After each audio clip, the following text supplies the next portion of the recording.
আপনারা প্রচুর সমালোচনা শুনেন আমাদের, এটা খুব ভালো লাগে, কিন্তু কতটুকু আমলে নেন সেটা কিন্তু আমরা টের পাই না। সুতরাং আমরা আশা করি যে এই অন্তর্বর্তীকালীন সরকার তারা আমাদের এই কথাগুলোকে গুরুত্ব দিবেন এবং যে ঐকমত্য প্রতিষ্ঠার জন্য যে কমিশন হয়েছে এই কমিশন ভালোভাবে কাজ করবে, এটা আমাদের প্রত্যাশা। আপনাদের সবাইকে অনেক ধন্যবাদ।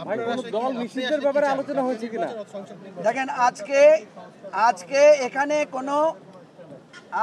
এখানে কোনো এজেন্ডা ভিত্তিক আলোচনা করেন না। ওনারা বলেছেন আজকে শুধু মানে শুভেচ্ছা বিনিময়ের অনুষ্ঠান, অর্থাৎ যে কমিটিটা হয়েছে জাতীয় ঐকমত্য কমিটির সাথে পরিচিত হওয়া এবং পরবর্তী কার্যক্রম সম্পর্কে পরামর্শ দেওয়া।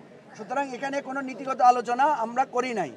আমরা বরং বলেছি যে আমাদের সাথে যখন আবার বসবেন ওনারা, তখন আমরা স্পেসিফিক নির্বাচন কোনটা আগে চাই, কোনটা পরে চাই, বা নির্বাচন কি পদ্ধতিতে হতে পারে, সংস্কার কোনটা গুরুত্ব পাবে, এই ধরনের বিস্তারিত আলোচনাটা আজকে করা যায় না, যেহেতু খুবই সংক্ষিপ্ত সময় ছিল। এটা আমরা পরবর্তী ধাপে আলোচনা করব। আজকে দ্বিতীয় পর্বের এটা ধরতে পারেন যে এটা একটা ইন্ট্রোডিউসিং প্রোগ্রাম।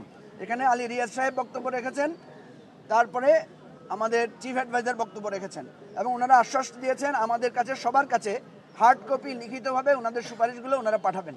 পাঠানোর পরে আমরা একটা ফিডব্যাক দিব এবং দেন ওনারা একটা সুন্দরভাবে গুছিয়ে এই আলোচনাগুলো করবেন এবং আশা করা যাচ্ছে 2 মাসের মধ্যে আমাদের মৌলিক সংস্কার কোনটাতে আমরা একমত হয়েছি এটা নির্ধারিত হবে এবং এরপরে যেগুলোর ব্যাপারে আমাদের দ্বিমত আছে সেগুলোকে কীভাবে ঐকমত্যে পৌঁছানো যায় সেটার জন্য ওনারা পদক্ষেপ নেবেন।